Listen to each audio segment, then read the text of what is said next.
Violent thunderstorms with heavy rain moved through the Chicago area in the wee hours of the morning, waking people up long before they really wanted to. So what's next? We're going to see another bomb tonight. Okay, so it might be a double whammy day. Well, this is never a good thing to see. A super typhoon out in the West Pacific that is more or less headed straight for the island nation of Taiwan. We're going to see another explosion of rain and thunderstorms. A steamy, round after round of thunderstorms across the upper Midwest and plains over the next couple of days. More severe weather today out through the plain states into the Midwest, and then the Midwest tomorrow, and then into the East, Appalachians, and Ohio Valley. On Friday, before the trough comes through, then we're going to head back out to the northern Rockies for a snowstorm. That's right, you know? Alrighty, Sunday night, Monday morning, and here's our snowstorm out through Yellowstone Park, okay? Heavy rain through parts of western Montana and severe weather coming out in the northern plains. This severe weather is probably going to be pretty nasty because this is a strong storm, a very unusual type of storm. For July. We don't see these kind of big storms like this in July, okay? That low, you think more of those kind of storms in the Gulf of Mexico and the Atlantic Ocean, not in Montana, okay? So you're getting these high winds, heavy snow. Now, the reason I bring up the snow is that, you know, the population of Yellowstone Park and these places here go up dramatically during the summertime because everybody's out there camping and hiking, and now they're going to be dealing with snow and wind-blown snow. Especially over the higher elevations, you know, some of these folks out there need to be aware that they're going to be camping and hiking in a snowstorm in July. It's unusual, but it's going to happen, as well as flooding rains and high winds across western Montana. So it's just it's interesting, you know. Ladies and gentlemen, we have snow in July, a meteorological bomb, and weird, wild, wacky weather. Like, for example, WTF are those? Why are there giant straight lines shooting out of South America? I don't know. You don't know. Who knows, Rose? Let's go. All right. Stay cool. This is a Thor News presentation. Thor News presents. Are you going to Yellowstone Park? Bring your snow skis and your mittens, baby. Because we got very unusual snowstorm in July. A meteorological bomb being dropped in the middle of America, drifting east through the weekend.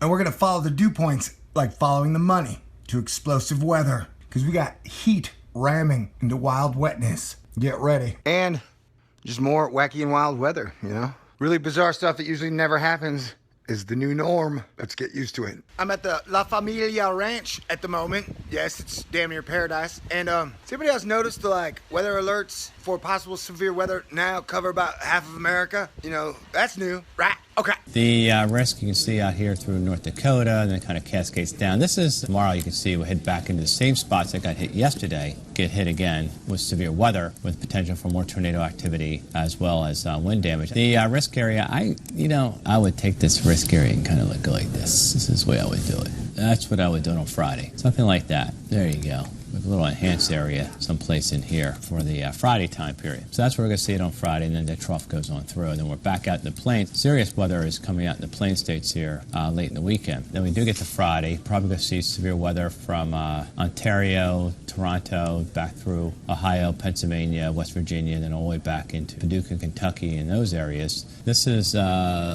Sunday. Well, this is never a good thing to see. A super typhoon out in the West Pacific that is more or less headed straight for the island nation of Taiwan. Now, let me just show you a high-resolution image of this thing. This is via the Himawari 8 satellite from the JMA. I mean, you can almost see down to the ocean floor through the middle of that thing. I mean, I'm sure there are some clouds in there, but this is the last visible imagery we have of it before the sun went down. Now what we have is actually a decent amount of certainty that it's going to hit Taiwan. Now, we'll have sustained wind easily over 70, 80, 90 miles an hour for a good while there. But look at this. I mean, over a foot of rain in some spots. It all begins with building heat across Texas and Oklahoma. So all this heat that's building in Texas will be rammed northward into a pretty strong jet stream. This is going to be our second round of rain and thunderstorms. Thursday, the threat shifts a little farther east. All of this, by the way, heads toward the northeast on Friday. Get ready for major delays in the mid-Atlantic and northeast Friday in the Friday night. That if you follow the dew points, it's like following the money. Follow the dew points. It'll lead you to where you need to go as far as where the problems are going to be. Here we go. 69 Omaha, 66, 68 Madison, 68 in Peoria. Just a tremendous amount of humidity and moisture in the low levels. There is just going to be a huge bomb going tonight. So we know we have heat. We know we have energy. Where do you see this low-level jet? It is extremely impressive. Watch what happens. 8 o'clock, and then watch this area in here. It's going to explode as far as the low-level jet is concerned. Watch. See that? So you have all this heat getting rammed north, low-level jet, and this area is just going to go bonkers tonight. This is where you have the tornado threat. What is going to happen tonight is what I call a big meteorological bomb in the atmosphere. Well, the heat wave has taken hold in the Midwest and moving into the eastern states. We're going to see some of that heavy weather start to move eastward. It looks like this is about the area where the severe weather is going to be tomorrow. This is where the red zone, I have a yellow zone here, but that's where it's going to be. And then we'll see a red zone by the time we get to Friday. Here it is. This is where the severe weather is going to be taking hold on Friday and then moving east Friday night and maybe even still lingering on Saturday right along that battle zone.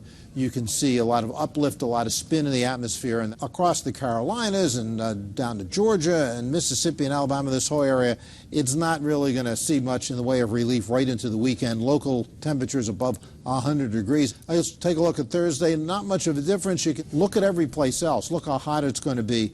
Is that as high as the humidity is right now, it's going to be even higher tomorrow. And because of the sun being out and the heat and the humidity, look for isolated but drenching thunderstorms in the afternoon and evening. Bring out the Yetis, I guess. You might be like, hey Thor, I don't really like your face. Well, I don't like you not liking my face. So we're even. Steamy. So this area from Des Moines, Minneapolis, Chicago, Indianapolis, St. Louis, down into Kentucky and Tennessee, you have the possibility of flooding. Steamy.